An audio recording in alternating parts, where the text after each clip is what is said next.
মৃত্যু এটা শুধু বৃদ্ধ মানুষের জন্য নয়, এটা শুধু রোগাক্রান্ত মানুষের জন্যও নয়। মৃত্যু আসতে পারে যে কোনো সময়, যে কোনো বয়সে।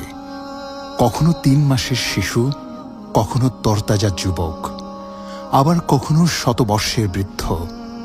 কার ডাক কখন আসবে কেউ জানে না। কবরস্থানের মাটির নিচে শুয়ে আছে সব বয়সের মানুষ। কিছু মৃত্যু আমাদের কাঁদায়, কিছু মৃত্যু আমাদের গভীরভাবে ভাবায়।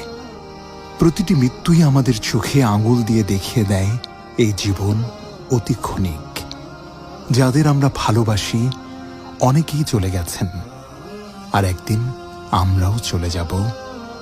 এটাই চিরন্তন সত্য। মৃত্যু থেকে পালানোর কোনো পথ নেই। শুধু একটি প্রশ্ন থেকে যায়, আমি কি প্রস্তুত? আল্লাহ বলেন, কুল্লু নাফসিন যায়িকাতুল মাউত। প্রত্যেক প্রাণীকেই মৃত্যুর স্বাদ গ্রহণ করতে হবে।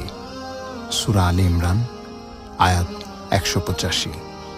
আল্লাহ আমাদের সবাইকে মৃত্যুকে সামনে রেখে আখিরাতের প্রস্তুতি নেওয়ার তাওফিক